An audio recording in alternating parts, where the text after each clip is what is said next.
So we are continuing unit 28 in our Morenu Shiurim, our Morenu program.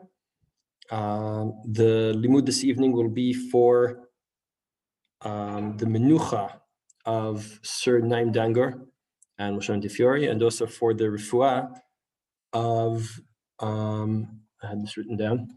Sorry, of Moshe Yaakov ben Bluma. He's a young guy from our community. Young, he must be like 5 years older than me or so, and he just collapsed on Shabbat and has been out, and it's pretty bad. We're gonna have to finish on time because we have a tefillah here right after. So let's get right to it. So we're looking for his refuah and for their menucha, and we're off. So can you make the PDFs bigger in your screen? Yes. Sure. Better? Is that okay? Okay, I'm not sure I heard you, but I think you muted yourself too fast, but I think that's okay, right? Good.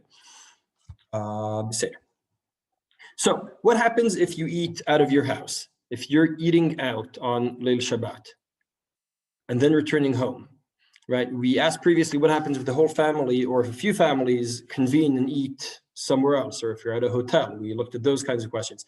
But this evening, we're going to look at two other kinds of questions. Number one, what happens if you eat out for the Seudah? Now, there are a few different situations. One situation is you go to shul, the whole family goes to shul, and then continue from shul to the next family, to wherever you're eating. The thing is that if that's what you do, that means that you're not really going to be home after you can't light the candles when it's Shabbat until you return home, until you return after the Seudah. On the other hand, if some people stay home while some people go to shul, so ostensibly they could enjoy the candles in that first hour of Shabbat and then go and join that family. So where should you light? On the one hand, we saw great importance in Rashi and Tosfot. They argued whether it's kavod or oneg, but either way, they saw great importance in lighting where you eat. On the other hand, presumably, the hosts will be lighting where you eat. So is there any real point in lighting there at that point? So the Revot Ephraim was asked this question. בדבר שאלתך, שבליל שבת תישן בביתך, אבל הוזמנת עם אשתך למשפחה לאכול בליל שבת. השאלה, היכן להדליק נרות שבת, במקום שתאכלו, או בבית שאתם ישנים. So, לכאורה נראה לי, זה צריך להדליק בבית שישנים ולא בבית שאוכלים. ראשית, מצד סברה, במקום שתאכלו, הלא יהיו נרות שהמשפחה שגרים שם ידליקו. אם כן, כבר יש שם נרות, ובבית צריך אור שלא ייכשל. So, he points out this aspect. He says, look, where you'll be eating, it's fair to assume that there will be Shabbos candles lit already and in your house. So the kavod or oneg Shabbat that Rashi or Tosfot were talking about is going to be covered by them. Now you have another issue, which is lighting candles, the shlom bayit issue, the sheloi kashel issue, right? Not to bump into things, to make the Shabbat pleasant in your house. You're going to have to make the Shabbat pleasant in your house. So presumably, the kavod or oneg aspect of having it at the meal is covered. So do the other one at home. And this would teach us that you could make a bracha on lighting candles, even though it's only for the purpose of not bumping into things, right? Which is interesting.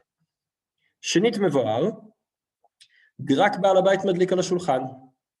אבל אורח שיש לו חדר מיוחד צריך להדליק בחדר שלו. אם כן יש להדליק נרות ארוכים שישאר עד שיבואו לישון שהיינו מהאור. If you're staying by other people, he says the right thing to do, if you're staying at other people, your guests at other people's houses for the whole Shabbat. So you have your own room, your own quarters. So it's best to light there. We saw that option with the hotel already, right? Everyone agrees that it's better to light where you're sleeping than where you're eating, because where you're eating, someone else is going to light already. There will be light already. Again, assuming there are no dangers, etc. But that would be the preferred option, and that then the same applies here. ובאמת יש לדחות דברינו, בכל תוספת אור חשוב לברך. אם כן, אף שיש נרות כבר, אבל יש להוסיף. הלא מחלוקת המחבר והרמה בסעיף ח', אם כן, יכולה להדליק במקום שכולן הדליקו.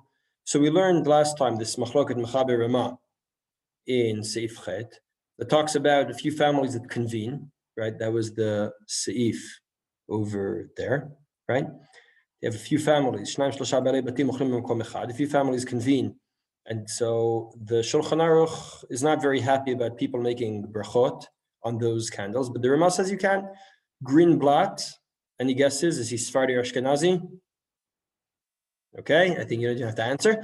Ashkenazi goes with the Rama, so you can make a bracha. So there's no problem. He says there's no problem to light where you're going to be hosted, where you'll be eating. And it's preferable to light where you're eating because that's where the kavod or oneg of the candles combined with the Suda happens. And that's why he said it's preferable to light there. Now, I just want to point out, according to the Shevet HaLevi explained why could everyone light in the dining room of the hotel?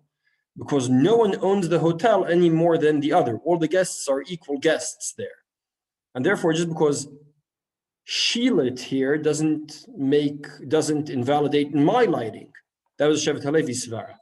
That svara cannot be said about our case, right? I'm being hosted by someone else. They're the hosts. They're Bala Bait. Obviously, they have precedence in terms of Adlakat Nerot over me, right? As we said last time, possibly if I'd go ahead and light in their house before they do, they could sue me. Right? They could sue me for stealing their bracha, for stealing their mitzvah, right?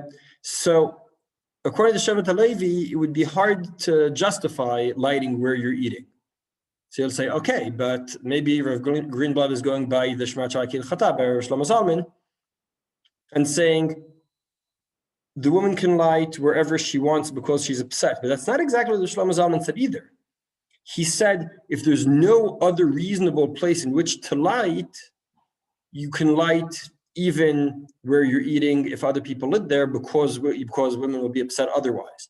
Meaning the default situation, if all else fails, is light additional candles where you're eating. But that's not something you're going to choose lechatchila. Right? So according to either svara, it's kind of hard to connect what the Rivat Ephraim is saying, right? Rav Greenblatt is saying, based on this Ramah, any woman can make a bracha on the candles she lights where she eats. So I wanted to show that according to either svara we saw last time, it's kind of hard to justify that, right? Shevet HaLevi, it depends on precedence. If there's no precedence, if no one has precedence, they can all light. Fine. Again, we discussed the lumdish problems with that, but it makes sense in a hotel scenario. It doesn't make sense if you're being hosted. And also according to Shlomo Zalman, he himself says it's only when all else fails. When all else fails, a woman will light somewhere. When all else fails, she lights where she eats. But here, it would be strange to say based on this, it's preferable to light where you eat. And indeed, we see the Shema Chakil Chata did not take this approach. Not exactly, at least. Not exactly. מי שבא עם אשתו לבית ההורים לאכול שם סעודת ליל שבת, המנהג הוא שהאישה מדליקה נרות שבת בברכה בחדר האוכל של בית ההורים. מכל מקום, אם לאחר הסעודה חוזרים לביתם לישון שם, עדיף שתדליק בביתה בברכה לפני צאתה מהבית, ויהיו הנרות גדולים שידלקו עד שובם לשם אחר גמר הסעודה, או שישאר אחד מהם בבית עד סמוך ללילה כדי ליהנות מאור הנרות. So we see Shema Chakil Chata doesn't exactly hold like this, and it makes sense, right? It fits with what we said before, right? He says there is a minhag to light where you eat. Once again, we're not going to stop you from doing the minhag, but really it's preferable to light where you're going to go after, only if someone's going to enjoy it, right? Right? Only if someone's actually going to be there when the other candles are lit. One of the two options I said, either they hang around after they light until it gets dark and the candles actually mean something, or they add a lot of oil to make sure that the candles are still lit when they come back.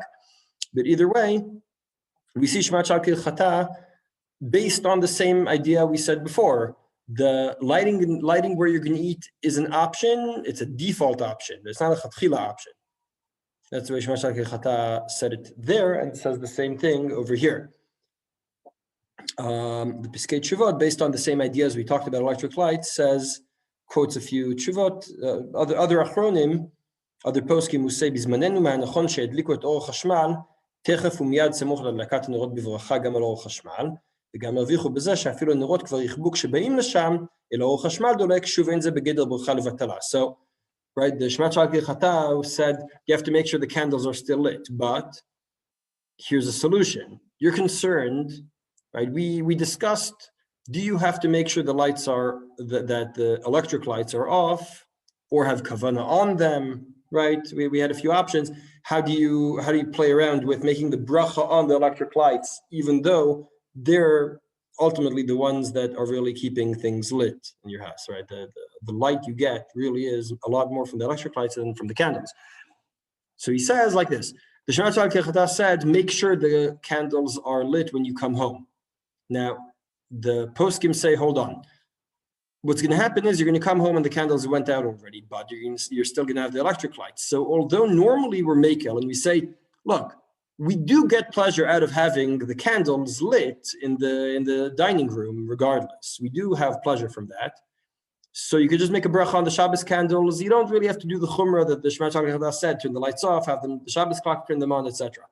Fine, that's in the normal case. But in this case, no one is going to see these Shabbos candles on Shabbat at all, because you're going out right after you light them when it's still light outside, and you're going to come back after they go out.